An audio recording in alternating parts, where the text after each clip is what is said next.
बिस्मिल्लाहिर्रहमानिर्रहीम। अस्सलाम वालेकुम नाज़रीन, मैं हूँ साकिब बशीर। आज हम बात करेंगे 4-5 मौज़ूआत पे। मेरे साथ मौजूद हैं एहतशाम कियानी साहब। एक तो मामला है इमरान खान के तोशा खाना 2 केस में जो उनकी ज़मानत की दरख्वास्त दायर हुई है, उस पर बात करेंगे।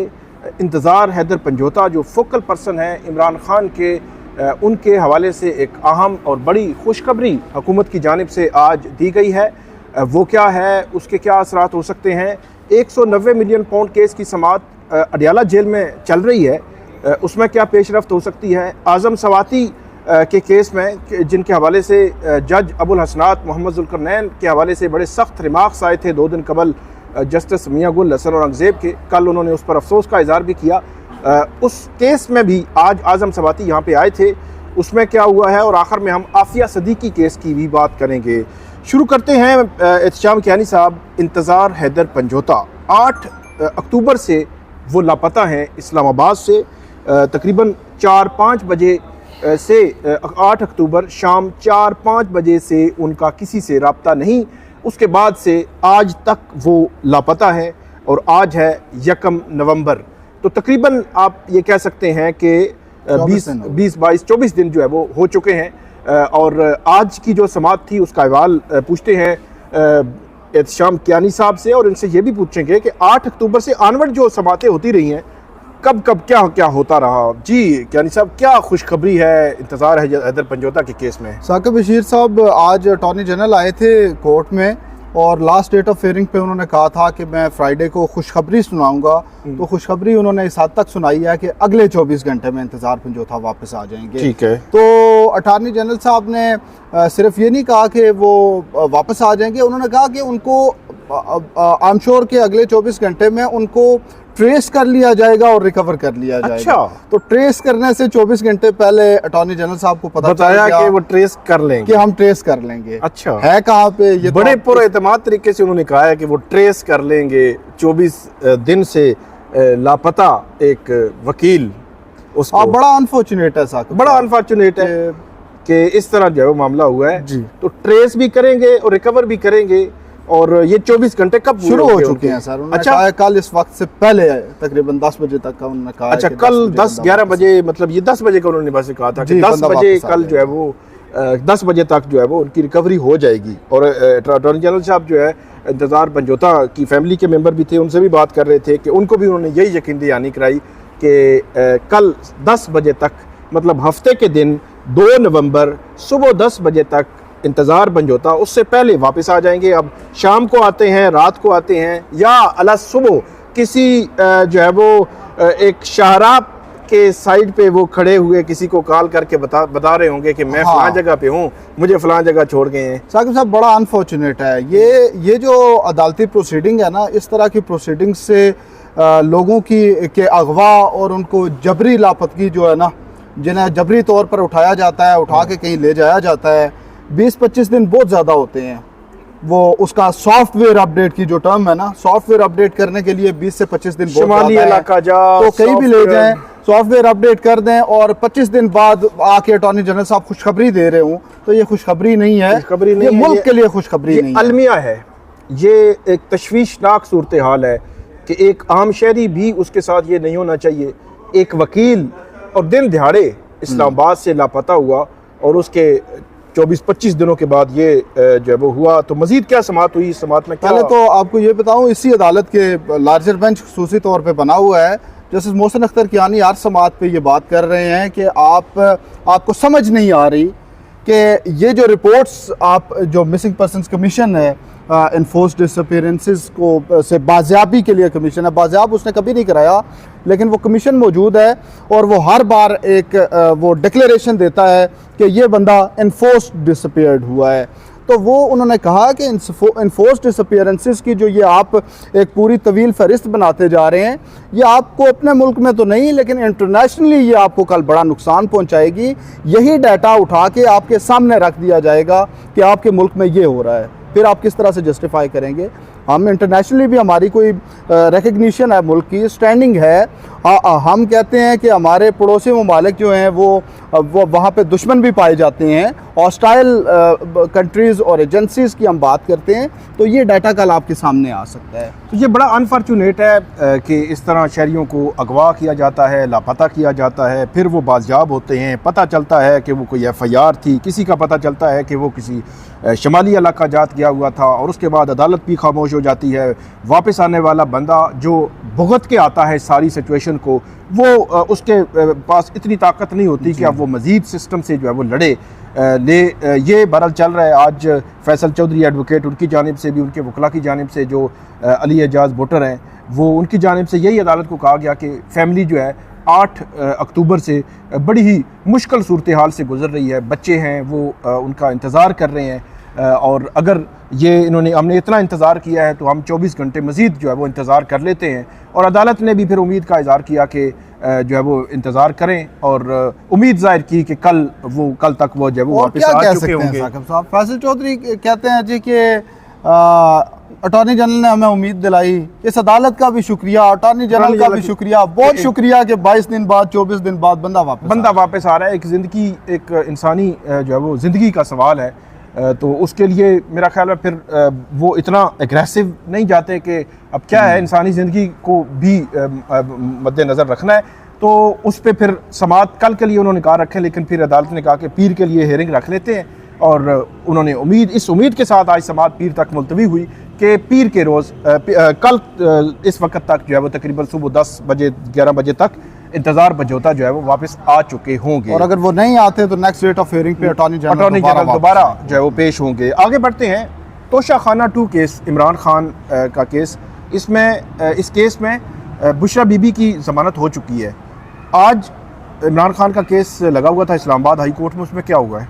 वो जस्टिस मियां गुल हसन औरंगज़ेब साहब ने एतराज़ दूर किए हैं। एतराज़ात थे, अच्छा ये रजिस्ट्रार ऑफिस के, वैसे तो वो गैर ज़रूरी एतराज़ात भी कई बार हमने देखे, लेकिन इस पे एतराज़ ये था कि आपने ट्रायल कोर्ट का रिटर्न सर्टिफाइड ऑर्डर और वो डिटेल्स नहीं लगाई, तो वो तो उनको लगानी चाहिए थी। वो तो मतलब रूटीन की बात है कि ऑर्डर अदालत देखेगी ट्रायल कोर्ट ने किस बुनियाद पर उनकी ज़मानत खारिज की है। तो अब वो कोर्ट ने एतराज़ दूर कर दिया, उनका होगा कि हम लगा देते हैं, या लगा दिए होंगे उसके बाद जब एतराज़ लग गया तो एतराज़ तो दूर हो गए हैं। लेकिन वो जो पिटिशनर के वकील की तरफ से कहा गया, खातून वकील पेश हुई कि ये रूल ऑफ कंसिस्टेंसी जो है, बुशरा बीबी को ज़मानत इसी केस में इन्हीं एलिगेशंस पे मिल चुकी है कि अगर एक एक्यूज़ को जिस पे सेम एलिगेशंस हों, अगर उसको ज़मानत मिल जाए तो वो कंटिन्यू करेगा, तो जी वो रूल ऑफ कंसिस्टेंसी उस पे अप्लाई होगा। तो वो जज साहब ने कहा वो तो औरत थी,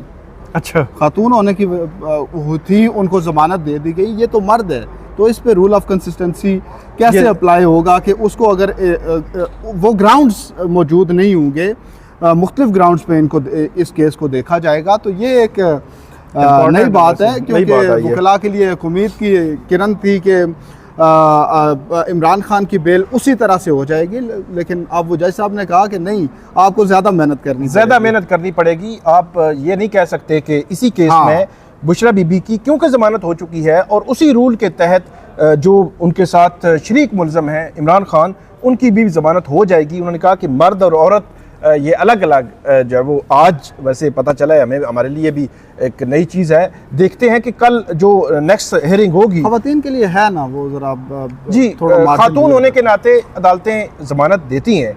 अगर तो अदालत ने उस बुनियाद पर दी है, ये देखना होगा। हाँ, तो फिर ये उससे डिफर करेगा। इनको अलग जो है वो देखेंगे। अगर खातून होने की बुनियाद पर नहीं बल्कि मेरिट पर अगर दी है, तो फिर ये हो सकता है कि उस बुनियाद पर इनकी ज़मानत भी हो सके। लेकिन आज जस्टिस मियां गुल हसन औरंगज़ेब ने एतराज़ात दूर कर दिए और ये कहा कि नंबर लगाएं इस पिटीशन पे, और पीर के रोज़ के लिए, मंडे के लिए अब उस केस को फिक्स करेंगे। मंडे साहबा ने रिक्वेस्ट की थी कि आज ही नोटिस भी कर दें, ताकि मंडे को रिस्पॉन्डिंग एजेंसी जो है FIA वो भी। वैसे एक इंटरेस्टिंग है, हर वकील ही बड़ा सीनियर होता है, लेकिन इमरान खान साहब की लीड काउंसिल मौजूद नहीं थे आज के उसमें। शायद उन्हें भी ये लगा होगा कि एतराज़ ही दूर होने हैं, तो नहीं, वो तो डेफिनेटली उनको कुछ ना कुछ लगा ही होगा। जो भी वैसे मैं बात कर रहा हूँ, जी आपकी बात बिल्कुल ठीक है, उनको मौजूद होना चाहिए। लीड काउंसिल मौजूद नहीं थे, और वो होते तो हो सकता है कि आज नोटिस भी हो जाते। हाँ, और हमेशा से हमने देखा भी है कि अदालतें नोटिस कर भी देती हैं, जो उनके ऑब्जेक्शंस ओवर रूल करके नोटिस कर देती हैं और नोटिस में बुला भी लेते हैं, ताकि ये जो टाइम आप फ्राइडे से मंडे तक का पड़ा है, हो सकता है अदालत नोटिस करके नेक्स्ट वीक के लिए जो बुला लेती। बहरहाल ये उनका मंडे को अब नेक्स्ट हियरिंग होगी, नेक्स्ट हियरिंग उस डेट पे नोटिस जारी होगा। आगे बढ़ते हैं। 190 मिलियन पाउंड से सिर्फ अपडेट दे दूं, 190 मिलियन पाउंड केस में आज तक समात है। पिछले 4 रोज मुस्तकिल समातें हो रही हैं। कल अदालत ने बुशरा बीबी के हवाले से तंबीह की थी कि अगर वो मुस्तकिल नहीं आएंगी तो फिर हम उनकी ज़मानत मनसूख भी कर सकते हैं। उनकी जानिब से इस्तिस्ना की दरखास्तें आ रही हैं मुस्तकिल 3-4 रोज से। कल उनके वकील उस्मान गिल भी नहीं आए थे और उनके जो तफ्तीशी अफसर हैं 190 मिलियन पाउंड केस में, वो उन पे बड़ी तवील तकरीबन 25-30 समातें हो चुकी हैं, जिसमें एक तफ्तीशी अफसर पर जरा हो रही है। माजी में जब पानामा केस चल रहा था तो उसमें जो ख्वाजा हारिस है, उन्होंने उस वक़्त के JIT के सरबराह जो थे FIA के वाजिद ज़िया, उन पर बड़ी एक तवील समातें हुई थी और बड़ी कसीर समातें हुई थी, जिनमें उन पर जो है वो जरा की थी। और अब हम देख रहे हैं कि इस जो तफ्तीशी अफसर है, इन पर जरा पहले इमरान खान के वकील ज़हीर अब्बास ने की और उसके बाद उस्मान गिल कर रहे हैं और उनकी जड़ा आगे नहीं बढ़ रही। कल मैंने आपको पॉइंट बताया था कि उनकी बरियत की दरख्वास्त 7 नवंबर को यहाँ पर लगी हुई है। वो 7 नवंबर की बरियत की दरख्वास्त पे पहला फैसला चाहते हैं और अपना डिफेंस बाद में डिस्क्लोज करना चाहते हैं। जो 342 में वो अपना गवाह भी ला सकते हैं, 342 में अपनी जो है वो स्टेटमेंट उन्होंने रिकॉर्ड करानी है। तो ये बहरहाल दौड़ है, प्रोसिक्यूशन भी और बज़ाहिर अदालत भी। ये जिस तरह रोज़ाना की बुनियाद समात हो रही है, वो यही चाह रहे हैं कि ये चीज़ें जो है वो आगे ये केस जो है वो कंक्लूड उन्होंने करना है, जजमेंट उन्होंने नहीं देनी। बहरहाल देखते हैं कि आज की समात में क्या होगा, वो जो अपडेट होगी वो आपके साथ फिर इस पे 1-2 कमेंट मैं भी कर जी जी कि हाई कोर्ट ने अब जजमेंट से रोका हुआ है, लेकिन हार्ड डेट ऑफ हियरिंग पे कहते हैं कि आप इस जो आपको हुक्म इम्तना मिला है इसको एक्सप्लॉइट ना करें। ये इम्प्रेशन नहीं जाना चाहिए कि आप उसको एक्सप्लॉइट कर रहे हैं। और दूसरी चीज़ ये है कि मेरा ख्याल है वो वकला जो हैं वो केस बिल्ड करते ही हाई कोर्ट के लिए हैं, क्योंकि शायद उन्हें पता है कि ट्रायल कोर्ट से हम बहुत मेहनत कर लेंगे तो फिर क्या हो जाएगा, फिर भी वही होगा, रिलीफ जो है वो शायद ना मिले। आगे बढ़ते हैं। आजम खान सवाती, उनका केस था आज यहाँ इस्लामाबाद हाई कोर्ट में। क्या केस था, क्या हुआ उसमें? आज तो उनकी प्रोटेक्टिव बेल्स का मैटर था और गुज़िश्ता दिन की जो प्रोसीडिंग हुई, जो उनका फ़िज़िकल रिमांड सेट असाइड हो चुका, तो उसके बाद से मेरा ख्याल है ट्रायल कोर्ट भी उसको अब तो आगे नहीं ले जा सकती, आज जुडिशल भी कर दिया है। तो यहाँ पे प्रोटेक्टिव बेल्स में ये था कि उन पे एक अटक का और एक हसन अब्दाल का 2 FIRs हैं जो यहाँ से अलग हैं, तो उनमें वो प्रोटेक्टिव बेल चाहते हैं। लेकिन जैसे समन रफत के सामने जब गुज़श्ता रोज़ ये सारा मटेरियल रखा गया कि किस तरह से इस प्रोसेस को अब्यूज़ करने की कोशिश की गई है कि 4 अक्टूबर को FIRs हुई, सारी 4 अक्टूबर की हैं या उससे पहले की हैं, 5 को अरेस्ट हुई, लेकिन 5 के बाद पहला 5 को रिमांड, फिर 11 को, फिर 17 को और उसके बाद 24-25 को। तो ये तो इस वजह से उन्होंने प्रोड्यूस करने का ऑर्डर किया था। आज उनकी एज भी पूछी कि एक 76 साल बंदे के साथ ये सब कुछ हो रहा है, तो शायद कोई ऑब्जर्वेशंस भी आ जाएं इस ऑर्डर में। एक चीज़ इसमें बड़ी इंपॉर्टेंट है कि केस है क्या। केस ये है आज़म सवाती पर कि उन्होंने माली सपोर्ट किया है, माली तौर पर इस सारे धरने को, और हर FIR में यही उन पर इल्ज़ाम है और टोटल 13 FIRs हैं, तो वो किस्तों में सामने आती रहीं। तो ये मेरा ख्याल है कि ये तो बिल्कुल भी इख्तियारात से भी तजावुज़ है और जो जिस तरह जो है वो किया जा रहा है, इनको अदालतों को देखना भी चाहिए। इसीलिए कल जो रिमांड के ऑर्डर्स थे उनको सेटिसाइड भी किया इस्लामाबाद हाई कोर्ट ने, उनको फिर आज़म सवाती को जेल भेज दिया गया है। अब उनकी बाकी जो केसेस रह गए हैं उनमें ज़मानतें दायर हो चुकी हैं। अब ये है कि उनकी ज़मानतें अगर हो गई तो फिर उनको मज़ीद जो है वो किसी केस में गिरफ्तार शायद ना किया जा सके, लेकिन अगर दूसरी तरफ से कोई मेहरबानी हुई तो, वगरना कोई पता नहीं, हो सकता है उनकी पंजाब में कुछ FIRs निकल आएँ और उन पंजाब की FIRों में अचानक उनकी गिरफ्तारी आ जाए और फिर पंजाब के वो चक्कर लगाते रहे मुख्तलिफ जगहों पे। ये मेहरबानी की बात है, वगरना तो मतलब कुछ भी हो सकता है। साकिब साहब, आपने कल की जो हियरिंग थी उस पर मुझे 2 चीज़ें कोई मुतज़ाद लगी। जैसे मियां गुल हसन औरंगज़ेब ने कहा कि वो जो ATC के जज हैं अबुल असनाद ज़ुल्करनैन, उन्होंने जो रिपोर्ट हमें भेजी है वो तसल्ली बख्श है। ठीक। तसल्ली बख्श किस हद तक हो सकती है? इस हद तक तो हुई होगी, चलें कि वो कहते हैं कि प्रोसेस हमने दिन 11 बजे शुरू किया था, उसको मुकम्मल करते हुए उस दिन में शाम 6:30 बज के। लेकिन दूसरी तरफ जस्टिस मियां गुल हसन औरंगजेब ये खुद ही रिमार्क्स दे रहे थे कि अगर 5 के बाद 11 को रिमांड दिया तो 11 को पता होना चाहिए था कि मैं क्यों रिमांड दे रहा हूँ 4 अक्टूबर की FIR पे, फिर 17 को दे दिया, फिर 24 तारीख को 4 तारीख की FIR पे रिमांड दे दिया। तो जज साहब मतलब अपना माइंड अप्लाई नहीं कर रहे थे, वो क्या ये कोई बड़ा स्मूथली काम चल रहा था? जो बातें परसों जस्टिस मियां गुल हसन औरंगजेब ने वो कुछ ज्यादा शायद उन्हें खुद भी लगा के ज्यादा हो गया के हवाले से की थी, वैसे वो काफ़ी हद तक दुरुस्त भी थी, लेकिन हो सकता है उसका फोरम दूसरा होता तो ज़्यादा बेहतर होता। उन्होंने अफसोस का इज़हार किया, लेकिन मुझे ऐसे लगता है कि अब जो है वो हो सकता है उनको वापस भेजने के हवाले से कुछ इकदाम किए जाए, क्योंकि उनके जितने ऑर्डर्स हैं इस्लामाबाद हाई कोर्ट से सेटिसाइड हो रहे हैं, और ये किसी भी जज की एक नेगेटिव अप्रोच, और वो एक टेक्निकल बुनियाद पर कि वो रीज़न नहीं दे रहे कि किस बुनियाद पर आप जो है वो रिमांड दे रहे हैं। आगे बढ़ते हैं, आखिरी हमारा टॉपिक आफिया सिद्दीकी केस में क्या हुआ है आज? देखिए ये अच्छा है कि यहाँ पे पॉजिटिवली इस केस को लेकर चल रहे हैं। अब एक वफ्द जाना है वहाँ पे अमेरिका में, वो वहाँ के ऑफिशियल्स से मुलाकातें करेगा, क्योंकि government of Pakistan, prime minister ने खुद से एक लेटर जनरेट करके वो लिख दिया है अमेरिकन प्रेसिडेंट को पार्डन के लिए कि आफिया सिद्दीकी की सज़ा माफ़ की जाए। वो मेरा ख्याल 85 साल की सज़ा है और उसमें से अभी उन्होंने 16 साल काटी है। तो सदारती माफ़ी सदर के पास इख्तियार होता है। तो अब प्राइम मिनिस्टर ने लिखा है कि वो अपना ये आइनी कानूनी इख्तियार इस्तेमाल करते हुए डॉक्टर आफिया सिद्दीकी की जो सज़ा है वो माफ़ करें, क्योंकि वो उनकी जो मेडिकल जो हेल्थ कंडीशन है वो क्रिटिकल है। तो पाकिस्तान से एक वफ़द जाना है और शायद वो यही उस पर एफ़र्ट्स करेगा, अपनी एफ़र्ट्स पुट करेगा कि वो प्रेसिडेंशियल पार्डन जो है उसके लिए वो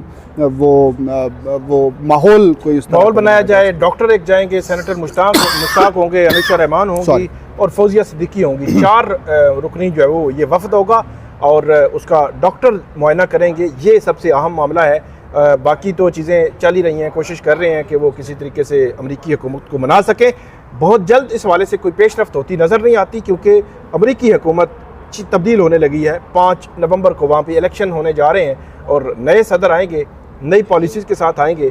उनको इंगेज करते करते भी मेरा ख्याल है इस हुकूमत की तरफ से भी, इस गवर्नमेंट की तरफ से कोई इंटेंट तो नज़र नहीं आई कि उन्होंने कोई इस तरह का पॉजिटिव वो साइन दिया हो। फिलहाल नेक्स्ट आने वाले जो होंगे उनके सामने क्लेमेंसी पिटीशन होगी, तो फिर उस पर वो देखें वो मर्सी इस पे करते हैं या नहीं। क्योंकि वज़ीर-ए-आज़म शहबाज शरीफ साहब ने तो जो बाइडन साहब को तो वो अपना बताया था कि आपसे वहाँ भी मुलाकात हुई, लाहौर में भी हुई, और आप बड़ा ख्याल रखते हैं अपने शहरियों का। तो हमारे लिए भी ऐसी सूरत हाल है कि हमने भी अपने खातून शहरी के लिए ये आपको लिखा है। बहुत शुक्रिया इत्शाम कियानी साहब। नाज़रीन, हमने आपको अपडेट किया कि इस्लामाबाद हाई कोर्ट से 4-5 बड़े अहम मामलात में अब तक की क्या अपडेट है। हम आपको आइंदा भी इसी तरह अपडेट करते रहेंगे। हमें फ़ीडबैक दीजिएगा। अल्लाह हाफिज़।